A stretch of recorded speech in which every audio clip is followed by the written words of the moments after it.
Hello, and welcome to the Get Real Show, brought to you by Keystone Partners Group.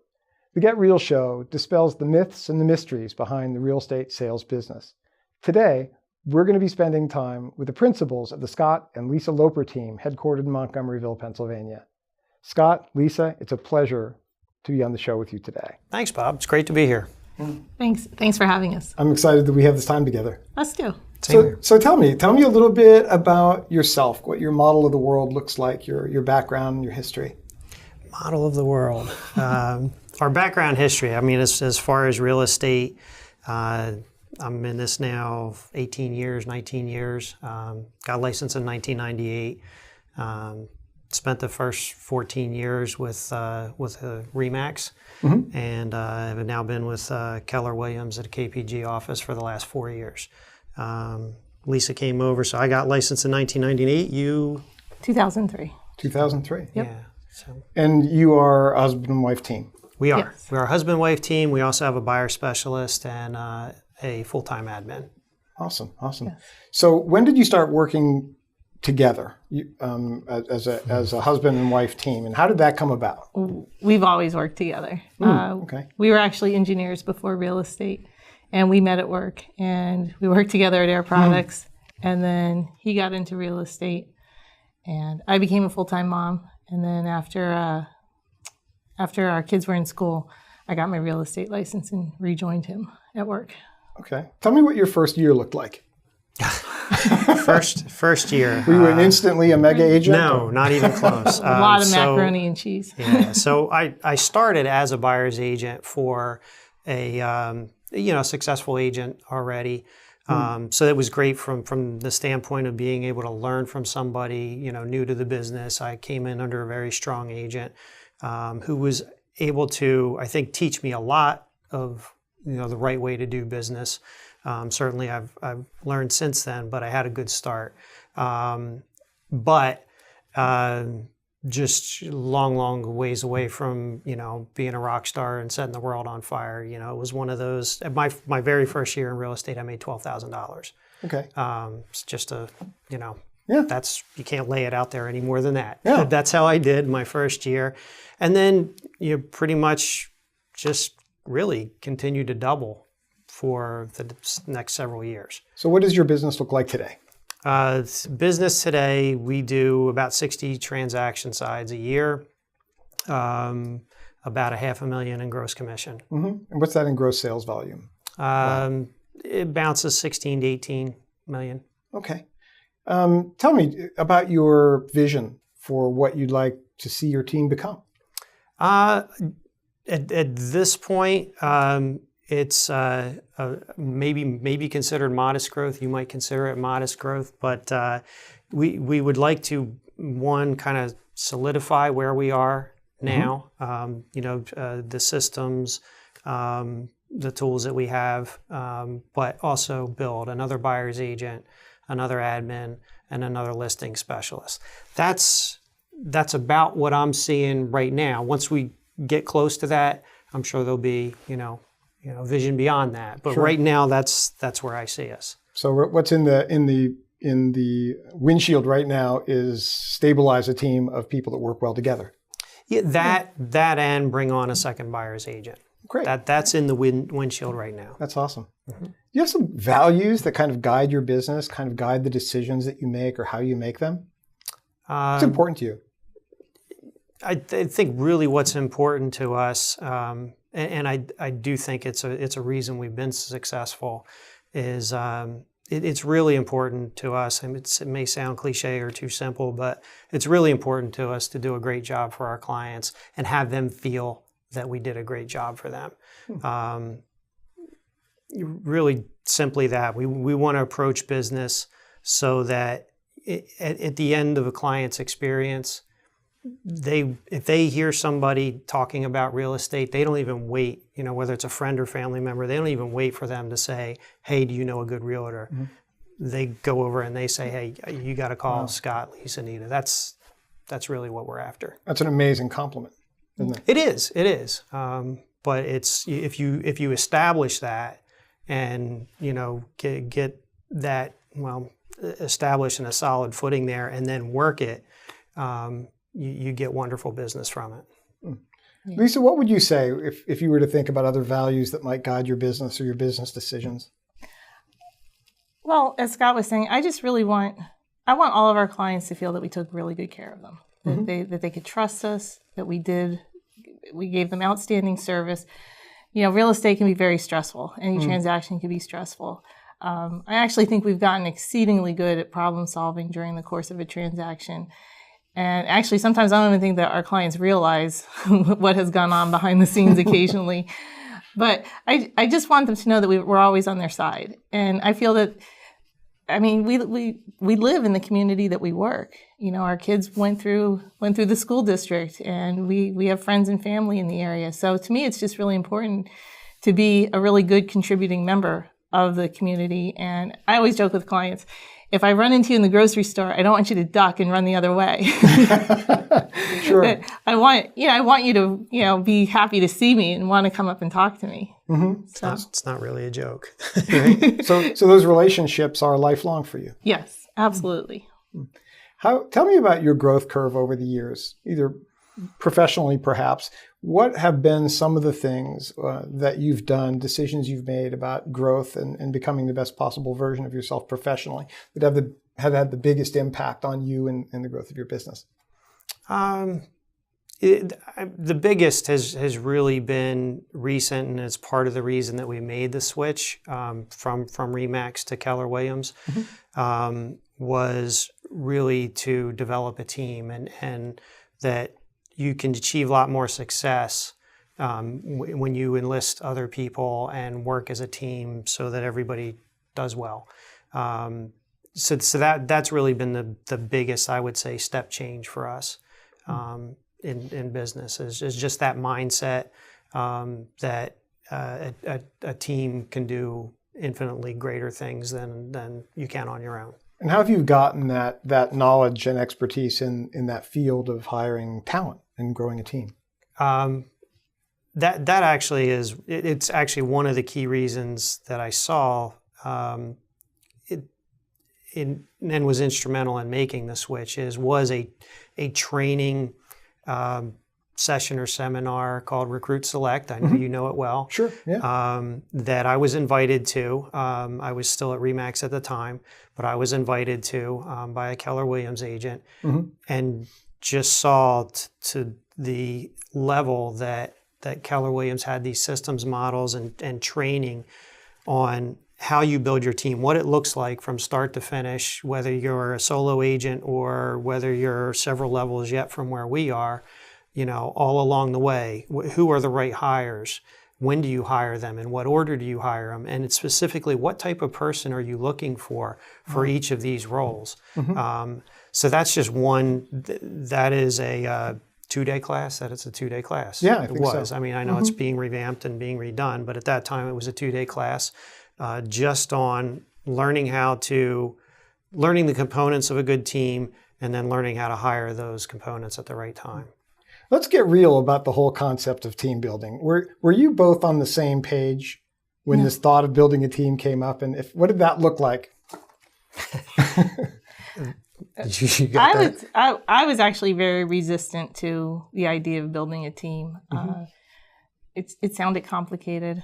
It sounded expensive, because the first hire is an admin. Yeah. And you have to spend money on, and you have to, you now have an obligation to a person that, is expecting you to deliver. And I was very hesitant about. How did you get over that hesitation?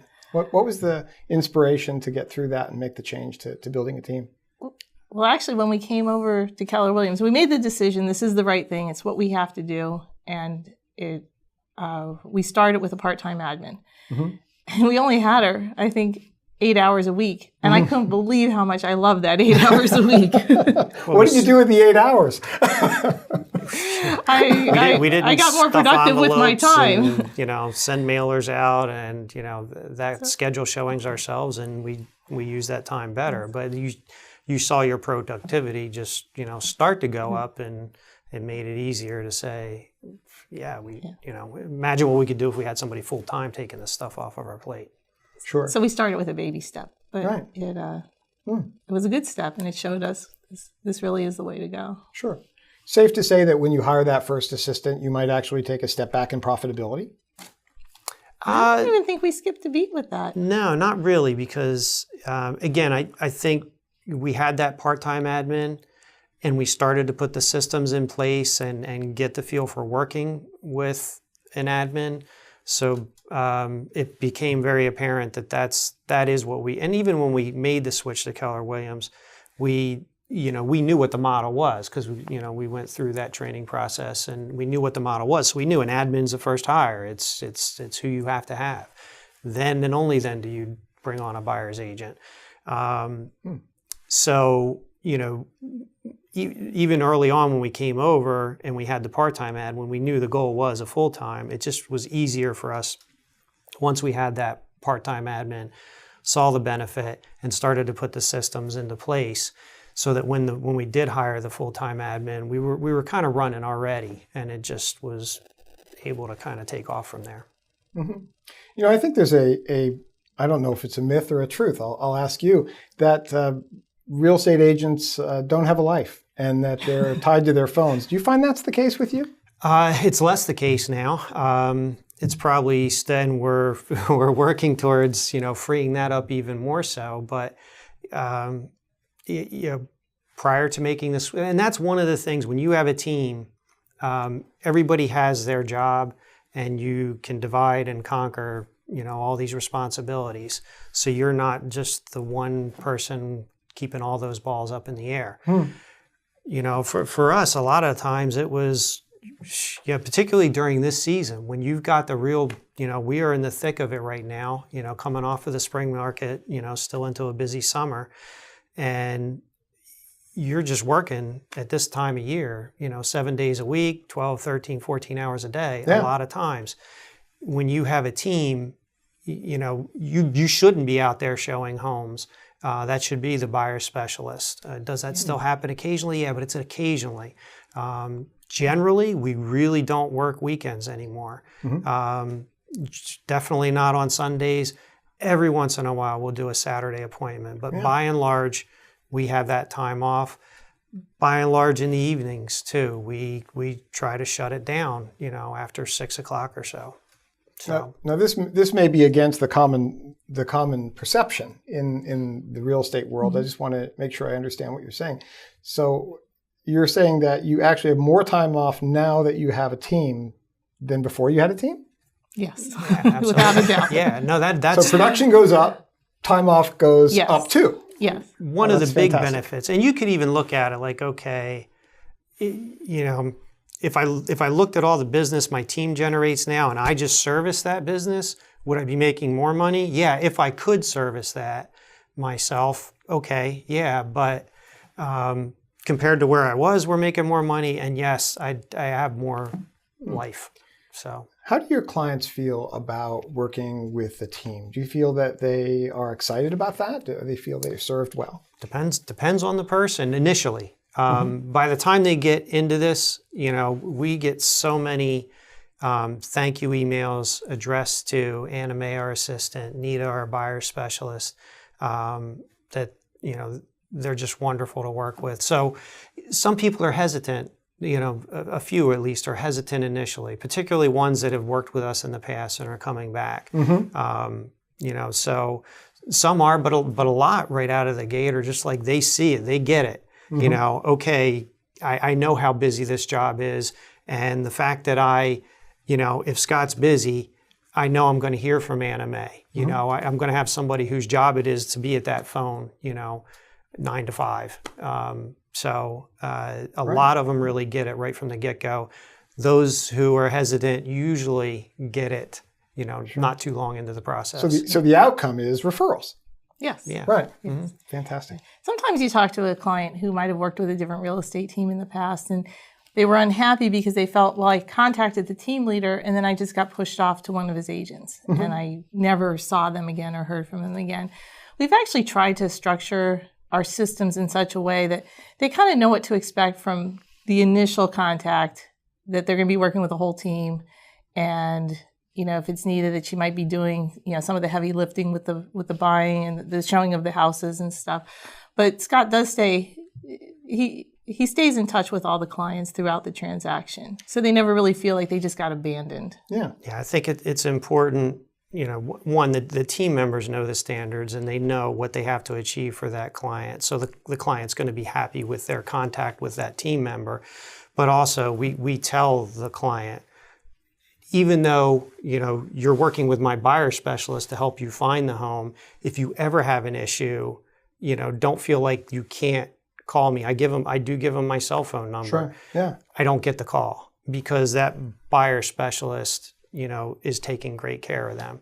So the client experience is somewhat similar between all the people on your team? Yes. Is that safe to say? Yeah. Yes. Mm-hmm. Yeah. Yeah. That's great. Great. How do you instill that culture? How do you work with the people on your team to create an environment where everyone kind of thinks in a similar way and acts and acts with people on the outside in similar ways? I think you start with good people who are a good fit for their job and are good quality people. They have the same values that we have. Mm-hmm. We're very similar values. So you start with that, but they've all been through, whether it's our admin or buyer specialist, they've all been through a lot of the training that we've been through as well. Mm-hmm. That is offered by Keller Williams, by KPG. So it's start from a good spot and then just continue to reinforce it. That's awesome. Let's skip a beat and get real about personal development, about the concept of developing ourselves personally and the impact that may have on our business. How do you go about that? How do you become a better person? Do you have books you read or events or watch inspiring television shows? Give me an example. I mean, I really like a lot of the Keller Williams events. I mean, one of the very first things we did after we joined Keller Williams is we went to Mega Camp. Mm-hmm. And I thought that was just a phenomenal experience in terms of just realizing what the possibilities are. And by having an open mind, changing the way you do some of your things, creating different types of systems can really make dramatic improvements in the customer service experience and just leveraging your time. So I found Mega Camp to be really great, and we've gone to family reunion. I think a lot like the masterminding that goes on within Keller Williams is great for personal growth and business growth. And masterminding, that's a great subject. Right? Obviously, a way to develop personally. Do you have a process that you use to mastermind with top talent within Keystone Partners Group? I think it's take advantage of the opportunities that are presented, along those lines. They're there.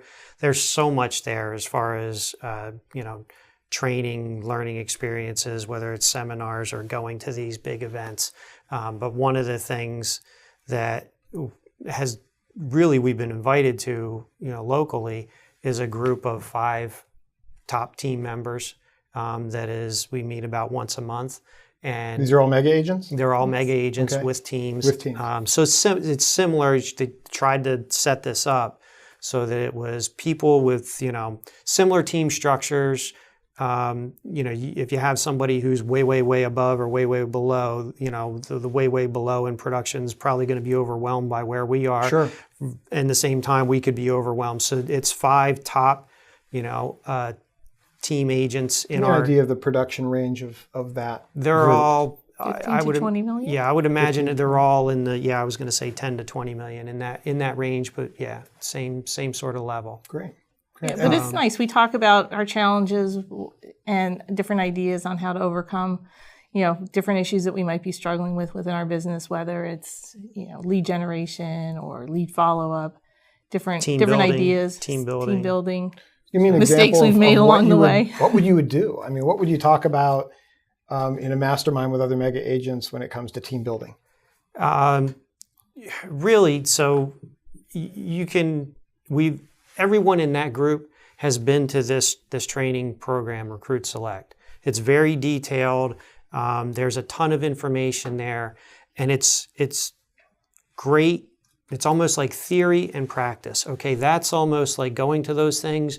You really get the great theory. You get some practice too, but doing those masterminds, you really get, okay, how do I really implement this? You know, I'm going to be interviewing somebody next week. You know, Right. You know, how do I implement this start to finish? And that's really where I see the value in doing those masterminds. And be able to avoid maybe the mistakes that other people have made. Oh, yeah. We've done it where, you think you're following the process to a T, and guess what, you're not. And you have an issue that comes up, and you sit down and with a group that's masterminding, and, everybody says, well, did you do this? And yeah, guess what, I didn't. So next time, you put a system in place to make sure that happens. Yeah. So that's attractive to you as a business person, that kind of framework. Yeah. It's also just motivating, just to be in that group of like-minded people who are driven and have goals. It's just, if nothing else, it's pure motivation. It gives you a good kick in the butt. I'm always fascinated by the attraction that occurs between agents and their companies, and what makes that chemistry work. Tell me about your first decision, and you don't have to be real specific company-wise, but your first decision about who you decided to associate with. And tell me about what was most important to you when you made that decision. I think when I came out of corporate America into real estate world, and I was at that time I wanted to do something far away from corporate. Right. So one, like most people coming into the business, it is attractive to partner up with somebody who's been in the business for a while, can help generate some business for you and teach you how to generate some business yourself. Mentorship. So exactly. So that, regardless of the company affiliation, that was one thing that I was looking for, and I found it at that company. And that, again, was RE/MAX. But then I switched from a RE/MAX to a RE/MAX, and one of the things I liked at that time, because this was my mindset and my mentality, was very independent thinking. I just want to do this myself. I want to do my business. I want to run my business. I looked more at the brokerage as really the necessary conduit for me to do that.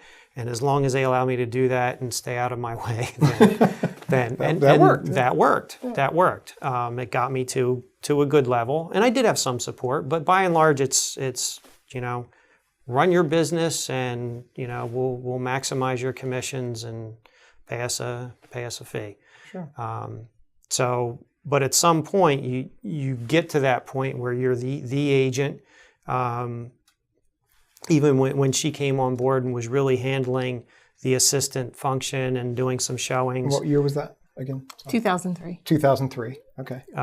You get to a point where you get successful enough, but now you're successful and you realize you're limited, and you're successful, but you've got lots of balls in the air. You're doing everything, and you are working Saturday, you're working Sunday.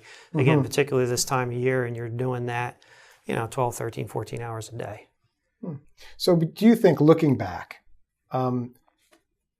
have your general criteria, have they changed with respect to who you want to associate with in terms of a company? Absolutely, yeah. In what way? So at some point when I was there, I tried to build a team, and had no idea really how I would do it. My thought was to just bring on a buyer's agent as a first thing. So I had aspirations to, basically divide and conquer all this work, and just went at it the wrong way. That interest was there, that desire to do that. I thought that might be the right thing to do, but was just running up against not knowing how to do it, and trying and failing it. I did so a couple of times, 3 times, and it just didn't work. And then at that point, since I was looking to do that and not having success, I happened to be in contact with somebody who said, hey, you should look at this class that's designed on just what you're trying to do. And I did, and saw that, hey, this has been thought out to a very, very high level, to the nth degree. I haven't seen anything like this offered anywhere else. I've got to look into this more, and that's where it started. So initially your thinking was more focused on independence with a facilitator in terms of a company that would facilitate your ability to make your business decisions. Yep. And how would you describe your relationship with Keystone Partners Group now as compared to that? Do you make your own business decisions? Sure. Yeah. It's still absolutely.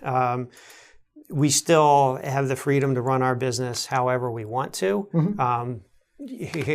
Within, of course, ethical, legal, all those things that we need to do. Everybody needs to do.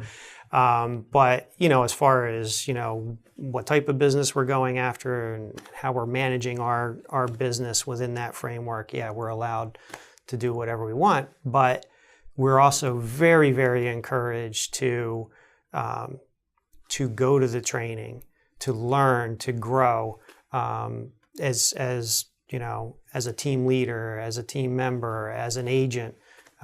So there's a lot more opportunity for those training and growth. I'm curious about what you just said, because you said you're getting a lot of value. It appears from the educational processes in KPG and Keystone Partners Group. Do you have an opportunity to give value to other agents within Keystone Partners Group? And if you do, how does that look? Are there classes that you teach? There's classes that we teach. We're asked all the time. I'm on the Associate Leadership Committee. So one of those responsibilities when you're on that is that you will do that. And we will. Lisa was on it. I'm on it now. So we want to do that because it actually is, because of the whole profit share thing. It is an incentive. As your company does well, you'll do well. So if for no other reason than that, you want to, help the rest, bring up the rest. And one way to do that is through training. Do you find that you get better at what you do as you train? Yes. You have to become an expert on it in order to teach a class on it. Give me an example of something that you said, yeah, I'll teach that, and then realized, wow, I'm going to learn a lot from doing this. Well, I taught a class. If that exists, I taught a class, Prospecting to Your Sphere. I guess was one of the choices from the Ignite model. And which you do well, by the way. Yes. Yeah. Yeah. So it was one of the reasons I gravitated towards that topic, because I thought it was an area that we're actually pretty proficient at. But it forced me to really evaluate, what do we do to prospect to our sphere, and just lay it all out and in an organized format. And actually, even in doing so, saw a couple areas where, okay, hey, we kind of fallen off the wagon. We don't quite do this like we used to. And not quite in alignment with what I'm talking about here. And it makes you just kind of see the holes in your own business and what you're doing and what you need to fix, because you're then presenting it to a class of newer agents who are really looking to you for guidance on what do you do, and it's a good exercise. Yeah. Do you have any experienced agents that are in your class? Yes. All the time. Experienced agents come in all the time. Sure. But a lot of the new faces too. It's a great way to contribute. You could literally drown on the fire hose of training at Keller Williams. So you've got to pick and choose. And even we will, we'll pick and choose, but we'll attend. As a top agent in our office, we still know we can learn and grow. So we'll go to somebody else's training class as a student in the class. Interesting. Yeah. And I assume that this leads to profitability. So let's get real about that. I know historically from my interviews with agents that many agents are quite productive, but their profitability isn't where they would like it to be. Tell me about how you approach that. How do you approach profitability to ensure that your business is really profitable, that you're not just busy, but you're creating a profit inside your business? Well, it's really knowing what goes into that. It's pretty simple, what goes into it, but it's amazing how many people don't really look at the keys. So it's not only, a lot of people are just looking at, if I want to, do better profitability, I just have to make more income. Well, that's certainly true. but there's an expense piece to it and holding your expenses accountable. And that is definitely one of the things that they teach you at Keller Williams is you can, we get hit every week, if not every day, Daily. several times a week with somebody calling us to spend money on some program that's going to make us money in real estate. Right. I mean, Everybody it's wants just, to sell you something. it's endless. And I know agents, I know plenty of agents who just shell it out. Okay, this is the next pill that's going to bring in money. You got to be careful because you can spend yourself into oblivion with that. So you've got to really manage your expenses, hold them accountable to generate results, but then also do the things that generate business. Yeah. And I was going to say with that, it's really knowing your numbers. Yeah. You have to know what your expenses are and know how many listings you need to be taking, how many contracts you need to be getting under per month to meet your goals. So really everything's budgeted out. Everything's, the business model has everything in it that we want to accomplish in the course of a year. And we have to revisit those numbers constantly to see if we're staying on track. So do you have an actual budget for your expenses of what you're going to spend throughout the year in different Yes. parts of your business? Yes. Wow. That's real. I love that. So at what point in your business did you make the decision that, wow, I think we're going to need to have a budget to ensure our profitability? Was that from the very beginning? We've always really done a good job of tracking income and where we are cash flow. I would say though that the focus on the expense piece of it and the budgeting is definitely something that we've introduced into it and into our business since we came over to Keller Williams, just because it's part of that red book. It's that's one of the things you focus on is controlling your expenses and holding them accountable. That red book being The Millionaire Real Estate Agent. Yes. Written by, of course, Gary Keller. Yes. That's curious. That's very curious. Do you think it's possible for an agent to sell maybe $5 million in gross sales volume in a given year and not be profitable? Yes. Yeah, absolutely. Easily. It's possible for an agent to sell $20 million and not be profitable. Just with runaway expenses. With runaway expenses. Wow. Yeah. That's interesting. I've heard reliable sources with million dollar GCI earners who are taking home less than $100,000. So, yeah, and that's by a lack of attention to the numbers. Yes. Right? What's the purpose of business, in your opinion? Why do you do this? What's the purpose of running a business I can like answer you do? this one. Go ahead. To fund the lifestyle I want. The fun lifestyle you want. So it comes down to keep building the machine going. Yeah. So not only are you building business profitability, but you're building personal profitability or personal wealth. Tell me your thoughts on that. How have your thoughts about the creation of personal wealth changed since you came to Keystone Partners Group and today? I would say a lot of the training, mentoring, masterminds, they're not just focused on how to do the real estate business at a high level.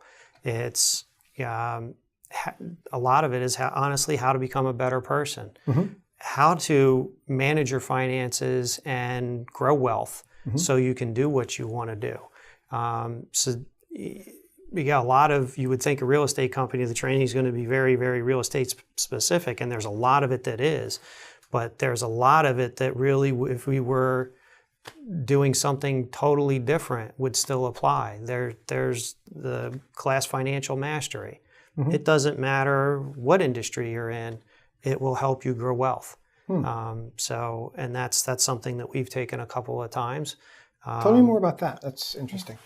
What does financial mastery deal with? Financial mastery is, I think, how many parts is it? 3 parts? It's 3 different days. Three different days, and they're weeks apart. But it's a class that is really geared on learning the components of financial success, the levels of financial success, and the components of each and how to get there, and it really gives you a structure and a plan for getting from financial distress to wherever you want to go, financial independence, financial freedom. Yeah, it focuses on creating streams of passive income that will help you replace the income that you're on, that you make every day, kind of in that rat race. The idea is to kind of get you out of it to where you could have some financial freedom, where you can enjoy your life a little bit more and not worry. You know where your income is going to be coming from, for the rest of your life. That sounds like it would apply to anyone. Absolutely. Real Has estate. nothing to do. Yes. That class has zero to do really with selling real estate. Yeah, but it was so helpful in just really looking at our finances, looking at our budget, looking at what are our streams of passive income versus the active stuff that we do in real estate, and how can we grow it? Where should we invest our money? What's the best use of our money? And it was transformative. Oh, that's incredible. Yeah. Transformation. I often relate transformation to coaching and consulting. Let's get real about that. Have you had any experiences with real estate coaches or people that have met with you on a regular basis to consult you specifically about areas of your business that you can improve? The answer is yes. I've had experience with that. Not as far as a classical real estate coach or, what is being offered currently. No, we're not in coaching now. As far as ongoing weekly or monthly, it is something that we know we we need to do in order to go to the next level. But again, in my past experience, I have had experience with them, with some coaches. I've gotten some value out of them. I think the issue I had, I didn't get enough value out of it and didn't see enough of a change, so I didn't take it further. But I know it's what we're going to have to do to hit the next level. Yeah.